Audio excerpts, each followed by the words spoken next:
Welcome to my live video. Tap that screen like button and share to let everybody know that we are live on the platform Zero Children TV. I got four stories tonight that we'll talk about. Phoenix, Arizona has taken a major L in the story. There have been three arrests in this case, and a fourth just been arrested, suspected in an October killing of 16-year-old Troy BOMELYN in Arizona. So police are asking for the public's help in finding a fourth person connected to a teen's murder in South Phoenix last month. Three teenagers were already arrested and are being charged as adults in the death of 16-year-old Trey Bowman on October 2nd. Anthony Coleman and Jakari West, both 17 years old, and son Sarah Jack, 15, have been arrested and charged with murder. They all remain in adult court. Phoenix police released an image on Thursday of first person of interest in this case. Police said the person is likely to have information that can help the investigation, but did not say that the person is a suspect. Anyone with information about the person of interest in the below photos extra call Phoenix police or a silent witness at 480 witness or 480 test I go to remain anonymous. Police responded on the evening of October 2nd near 37th Street and LaSalle Street after BOMELYN and another teen boy were shot. A third teenager who had been shot was dropped off at the hospital.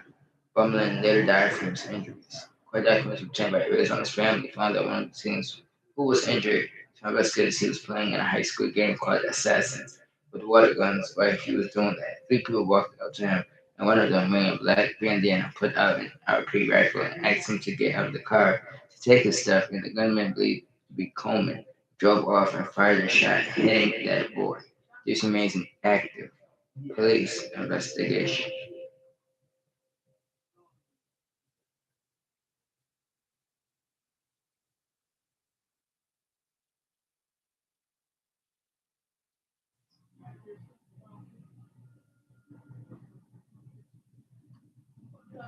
A fourth suspect in the killing of 16-year-old Troy Bowman was arrested and booked into the jail on November 20th, Phoenix police announced.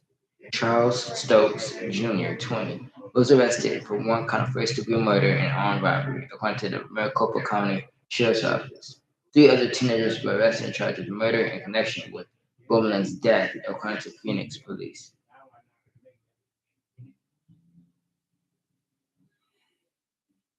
Here is the news video.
So I cannot find a news video for this particular story, but I'm gonna give my thoughts and opinions about it. First and foremost, we have to do better when it comes to our children. Four, okay, four people are accused of killing a 16-year-old boy, and it starts at home. Believe it or not, that's just where it's at. It starts at home, and a lot of times parents allow their children to get away with a lot of things, and they don't punish their children. But this is a sad situation. 16 years old is very young, and for individuals to take advantage of this type of situation is despicable. And people like that should be um, in prison for the rest of their lives. This was preventable, and you had teens who chose violence and uncalled for whatsoever uncalled for. Keep the victim in thoughts and prayers, keep his family in your prayers. And we're going to move on to our second story. Ohio sixth grader is getting death threats. Let's talk about it.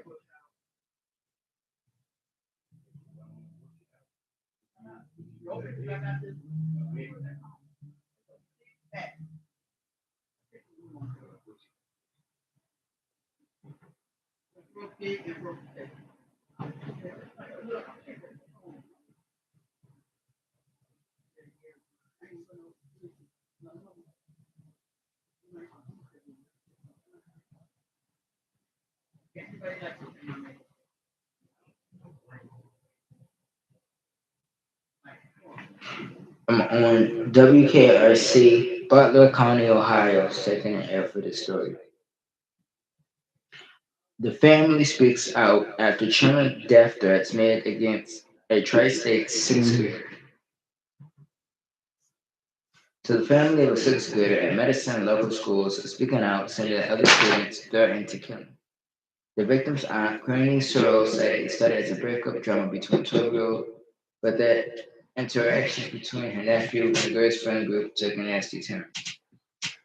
Her and her friends were targeting my nephew individually at first, Searle said, just calling, texting, FaceTiming, and harassing him, to the point he would block one person's number, and then they would reach out from another number. They would say disgusting things like how he's hated and he needs to just unalive himself. So it says it all came to a head when the boy was added to a group chat. Screenshots obtained from family. One group chat member asked, "Can we unalive him?" One member mentioned a wooded area where they could bury his body. Other members suggest guns, knives, metal bats as weapons. We can just act like the bats are for sports. A group chat member said. These texts are also coded and reported by the Butler County Sheriff's Office. Tells nephew says her nephew had to stay home or was determined to his winter class until those kids were suspended for 10 days. None of those kids were at school after threatening to bring weapons. The family went to social media. The outcry prompted a response from the district.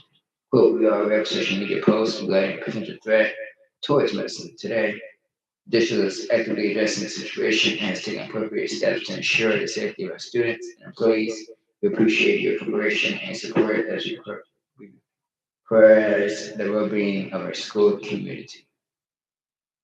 So it says all communication with medicine of the schools has to be initiated by the family and that they feel brushed aside. She said she hopes the school board investigates the staff's process and transparency, and she hopes her nephew's bullies face greater consequences. Let's go to the news video.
Well, bullying pushed to its limit in Butler County. The family of a Madison sixth grader is speaking out, saying that other students threatened to, quote, kill him. Local 12's Daniel Zivian joining us now with these really disturbing messages and what the family wants Madison schools to do. Daniel. Kyle, I spoke with Courtney Sorrell. She says the victim is her nephew.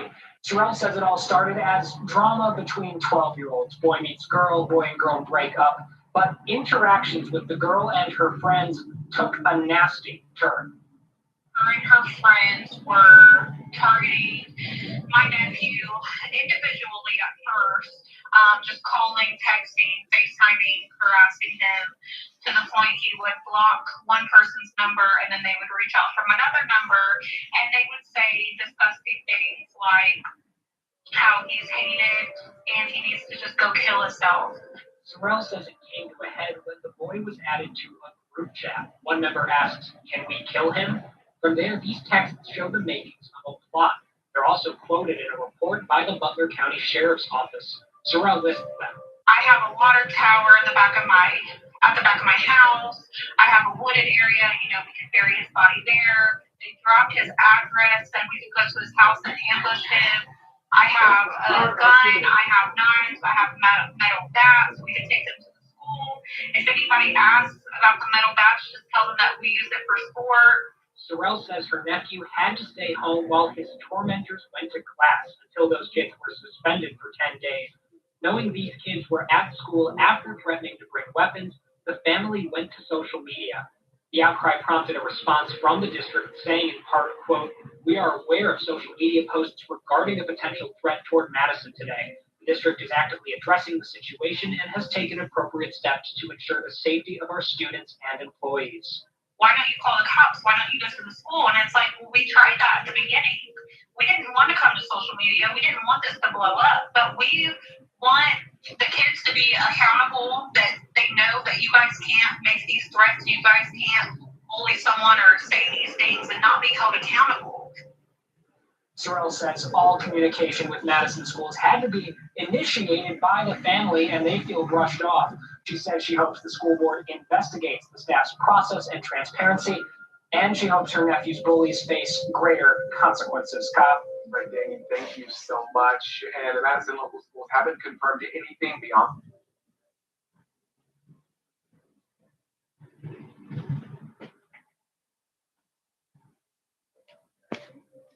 Closing thoughts. First and foremost, 10-day suspension ain't enough.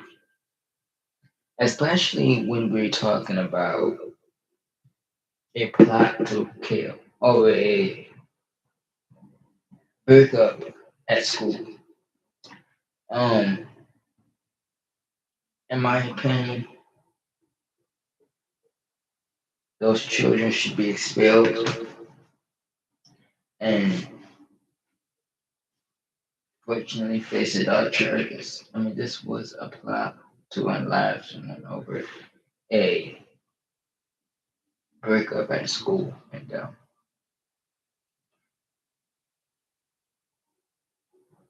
when you have children and it seems to me that the parents of these children are not even supervising their children right on social media.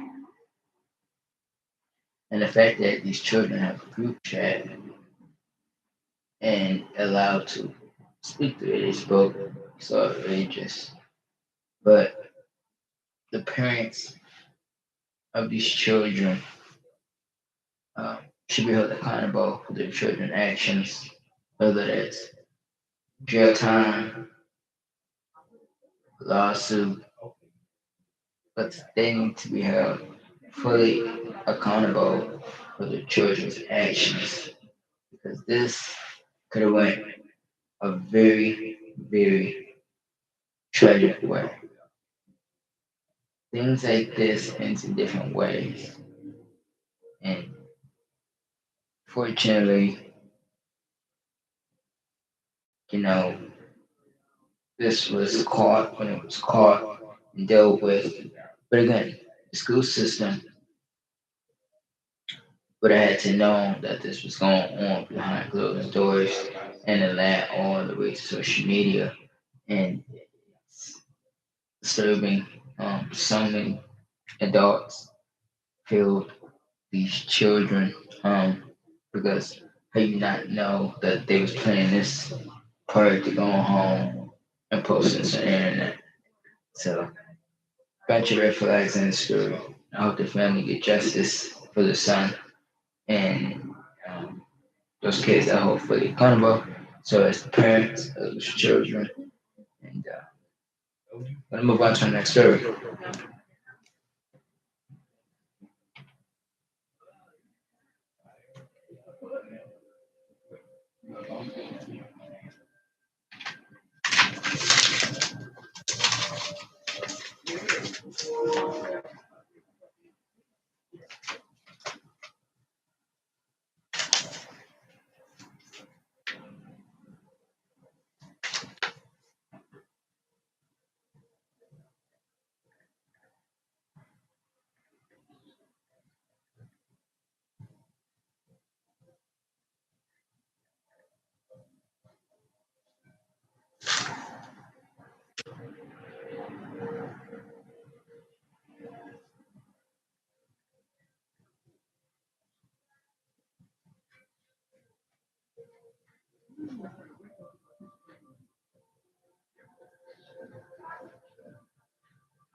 Our next story is going.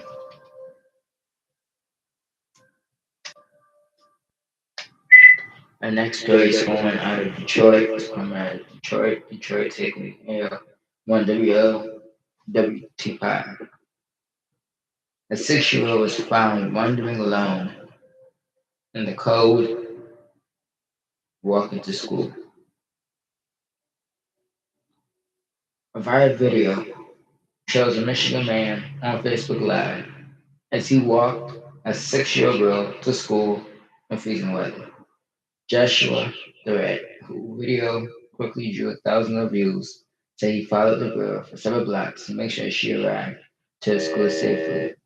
The video shows her without a hat or gloves. She had to be freezing, no doubt. The rat told WXYZ he estimated that the girl's walk to school was almost 10 blocks. When they arrived at the school, Thorkill Elementary in the Detroit public school system, said he told staff at the front door what happened and then cried. She probably was scared because she had been walking for about 10 blocks. That is her telling school employee through tears. Dad said he was especially emotional because the youngest child is the same age as the girl in the video. Detroit police told WXYZ that officers had been in contact with the girl's family and that it wasn't the first time this has happened. Officials with children and youth services have been notified. The vet said he spoke to the girl's father after the video went viral. We had a nice man to man talk, he said.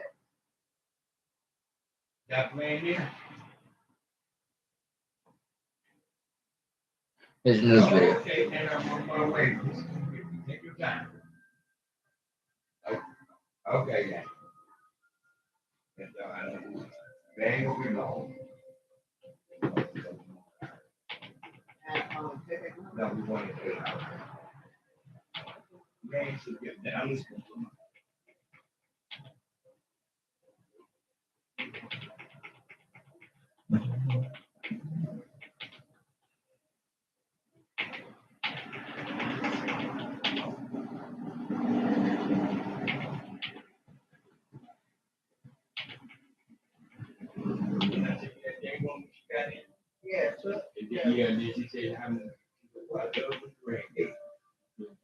Do you remember the man from Detroit who went viral after he found a 6-year-old girl shivering and walking alone in the snow, and he made sure that she got to school safe?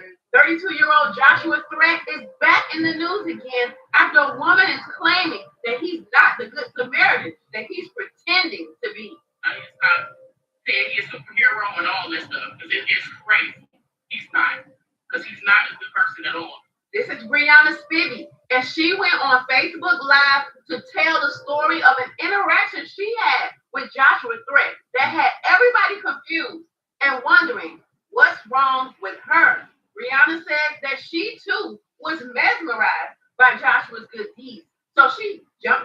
DMs to ask him, what's up? Can I get your number? He sent her the number and they started chatting, talking about getting to know each other. Then he said, I'll hit you up later so we can link up. Around 4 o'clock in the morning, Brianna gives him her address and he goes to pick her up and brings her back to his house. And that's when Brianna says he turned out not to be such a nice person after all. He stood up with his pants down, butt naked, no shirt, no pants, black ankle socks, that's it. Put a magnum on the bed. So I said, this is what you invited me over here for? He said, what did you think was supposed to happen at 4:30 in the morning? I was like, well, you told me that we was going to get to know each other and we was going to be able to hang out tomorrow. That's why I was okay with you coming and being able to vibe with you just in a little time we was going to have together. He gets upset, start putting his clothes on. Yeah, it's cool. The vibe's just off anyway over here. It's not going well anyway. I could just drop you off type thing. It irritating. After Brianna went to go get her coat and her bag so she could leave, she says he walked her to the door and then pumped fake like he was going to take her home. But he just locked the door and left her standing outside in the cold. She says she had to take multiple buses to get home to her kids, and he never once checked to see if she made it home. She says that he's a fraud and a phony, and he's just using this little girl to get clout. Everybody listened to Brianna's story because we had just been applauding this righteous black man, and we wanted to make sure that he wasn't really a demon. But after Brianna finished talking, everybody was kind of like, Brianna, you, a grown woman with kids, went to this man's house at 4 o'clock in the morning. What did you think was going to happen? And Brianna said, I was hoping for a spiritual connection. Well, she didn't get a spiritual connection, but she did learn a valuable lesson. What do you think she learned? Leave a comment to let me know. I'm Tierica with a T. Follow for more. Remember the man from Detroit?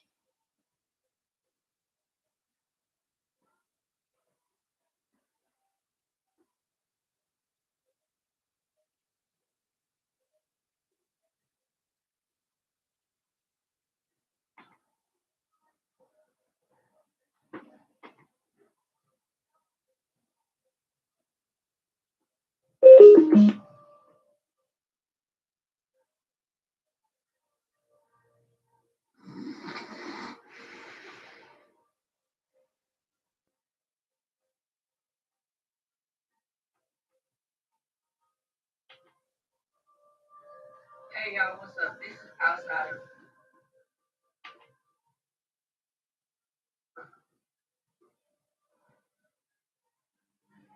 Yesterday morning, pretty sure you guys see the video.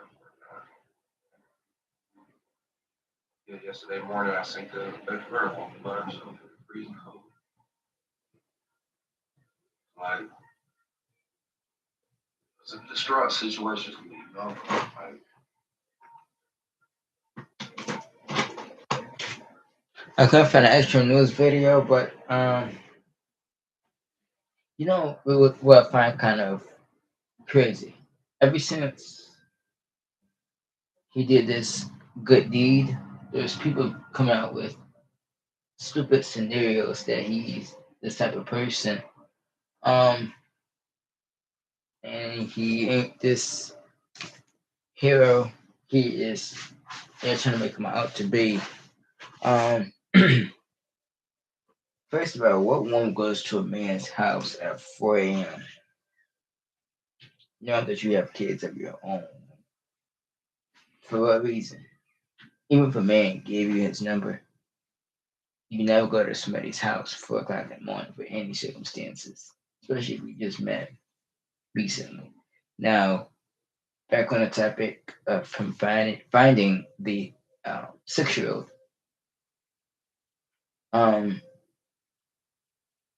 The reason it's so disturbing,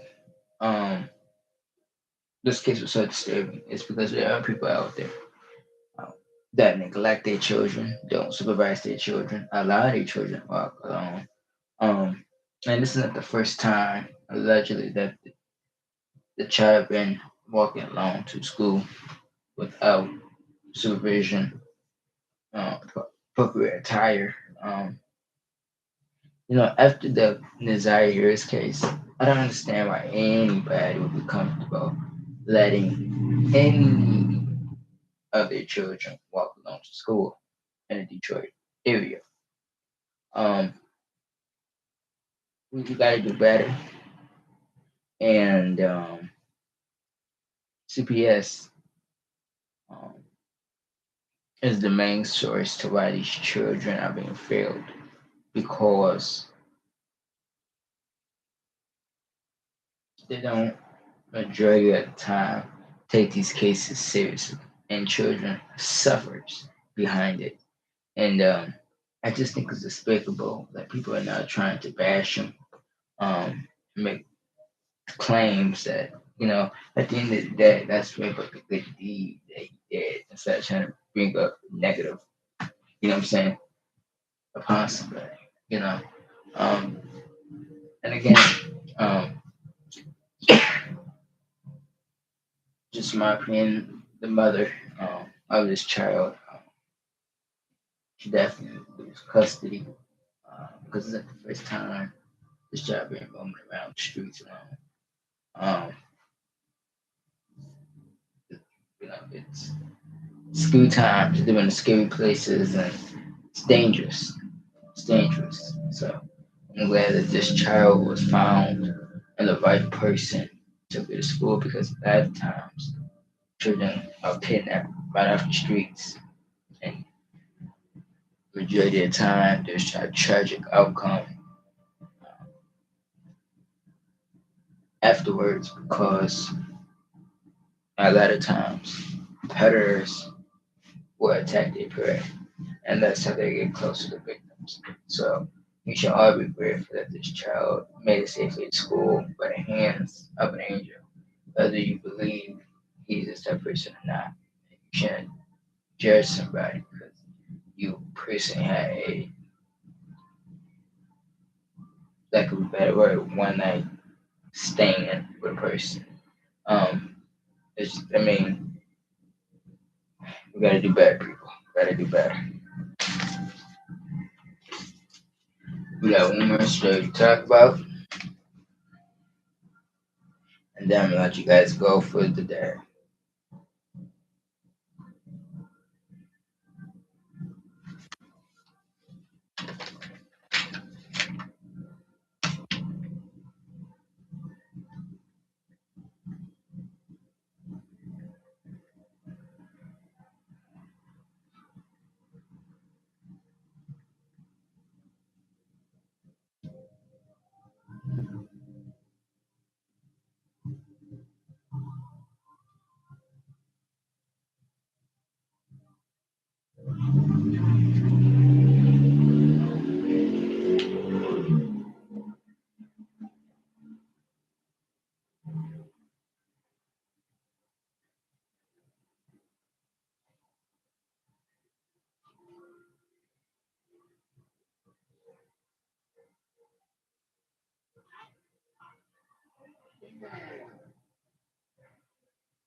On ABC 11, our final story is going to be about the case of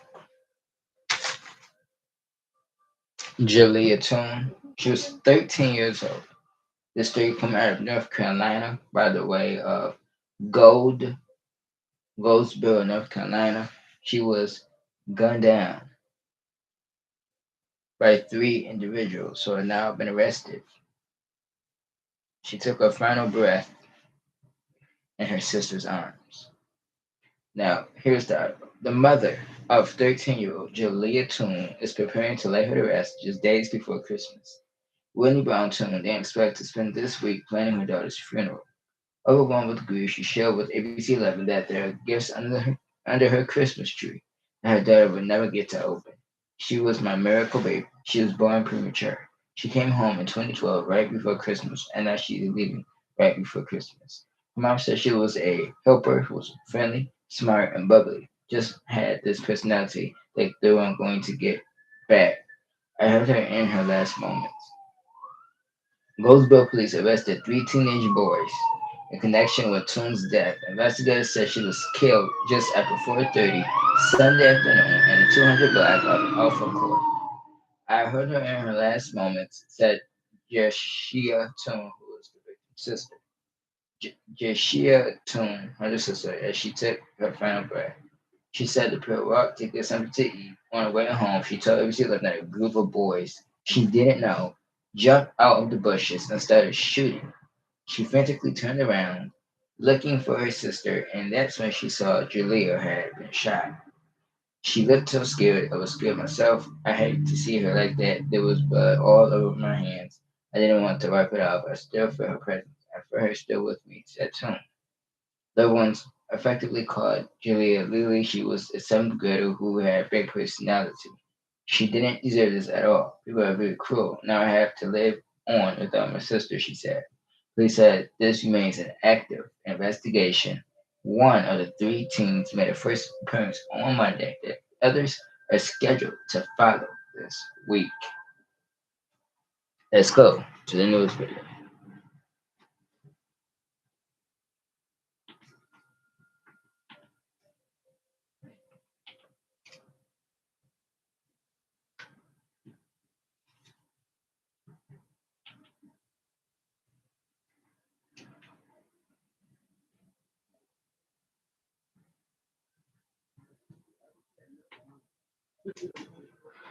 The family of the victim identifying her as 13-year-old Jaleeyah Tune. Her tragic death comes 6 days before Christmas. Her family telling me there are gifts under the tree that she'll never get to open. She was my miracle baby. She was premature. She was born 3 months early. She was 2 pounds 5 ounces, and she came home in 2012, right before Christmas. Planning her daughter's funeral was not how Whitney Brown Tune expected to spend the week of Christmas. Overwhelmed with grief, the mother of four spoke with me about her 13-year-old daughter, Jaleeyah. She's a helper. She's friendly, smart, bubbly. Just has a personality that, is going to be hard. You're not going to get that. Goldsboro police arrested 3 teenage boys in connection to Jaleeyah's death. They say the 13-year-old was killed just after 4:30 Sunday afternoon in the 200 block of Alpha Court. I held her when I last moment. Jaleeyah's 14-year-old sister, Jaleeyah, held her as she took her final breath. She told me they walked. You might not go down there and get that big pitcher of water downstairs. Thank you. She frantically turned around, looking for her sister, and that's when she saw Jaleeyah had been shot. I was scared myself because I hate having to on my hands. I didn't want to wipe it off because I still felt her presence. And I still felt like she was with me. Loved ones affectionately called Jaleeyah, telling me she is your average seventh grader who had a big personality. She is wearing her sister's favorite hoodie because she says it's the closest they'll ever be to one another. She didn't deserve this at all. That's going on. People are very cruel. Because now I have to live on without my sister. And Owensboro police say the 16-year-old suspect made their first court appearance today. The 15-year-old suspect will make his tomorrow. And of course, police say this remains an active investigation. Reporting live in Owensboro, Akila Davis, ABC 11 Eyewitness News.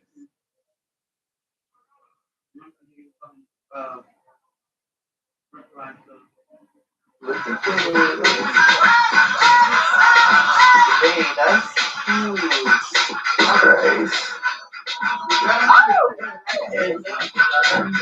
Okay.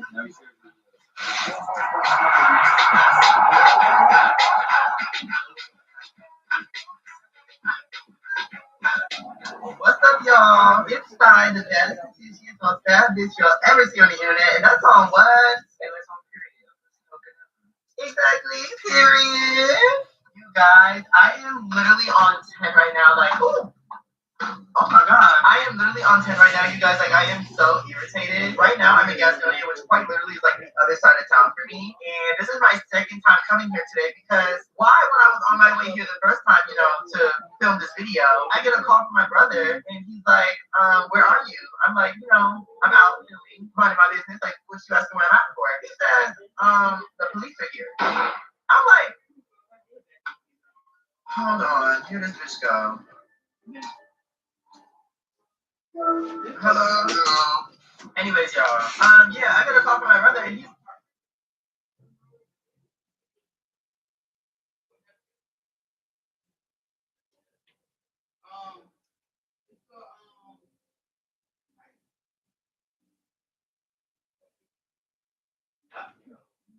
Y'all doing? What's going on? Happy holidays, happy holidays. But I tell y'all, came out here and then just start shooting them up. Now they don't fight. They don't fight no men. They are targeting women. Honey, this is a gender war. When I tell you women, honey, y'all better be careful because the days ahead of y'all, you got black YNs that are coming out the bushes, killing females. You got the white folks, okay? Myself to give my closing thoughts on this particular story. Okay. Well, number one, that is very much true. You have young men. I'm not gonna use the N word, but and a lot of times it starts at home. It starts at home, and a lot of times parents don't punish their children, and so especially young boys nowadays act out. They wound up in gangs and the streets at a young age, and then this type of stuff happens. Um, do I think this was intentional? I'm gonna say yes. If you're hiding in a bush, there's an intent. Especially if you're hiding in a bush with a weapon. There's an intent to kill. An intent to cause great bodily harm. Um, sad situation. Um, family deserve justice. You talk about a 13-year-old who could have grew up to be anything in life, and to be gunned down senselessly for no apparent reason other than three thugs who probably chose to shoot anybody that comes in their direction. Um, it's despicable. We'll never truly know why they did this. It could be a number of reasons, but it's not justifiable. It's calculated. It's murder. And in North Carolina, first degree murder equals life imprisonment. I believe without parole. And they do also have the death penalty. Now, due to the three juveniles' ages, I'm pretty sure they're probably not going to pursue the death penalty, but they're going to try to probably pursue a life term imprisonment. Because I believe, they are charged as adults. So, depending on how serious this case is, in a court of law, they could probably hand down a life sentence if found guilty at trial. Or on a play, you can still get 15 to life, 20 to life, 25 to life, depending on the criminal history of the juvenile. But this is I'm gonna say this. This is a failure of parents. Three juveniles were failed by their parents. For you to be out in the community causing havoc, pain, shooting up community, shooting at people. I don't think it's the first time they shot at people. Um, this is a tragic situation, and more needs to be done,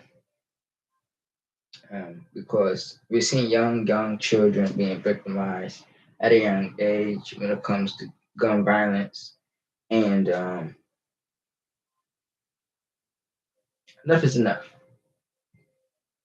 There's so much violence in the black community. Um, it's on the rise. Um, so many people are talking about this story on YouTube. And, I'm pretty sure they're going to probably have a discussion about it on TikTok. But these stories need to be told, because there needs to be awareness brought to these stories, because the victims who are either injured or killed, you know what I'm saying, we need that support to be advocated for. And this is a sad situation on everybody's part. It's terrible. Keep the victim, family, thoughts and prayers. And I'll see you guys tomorrow. Peace.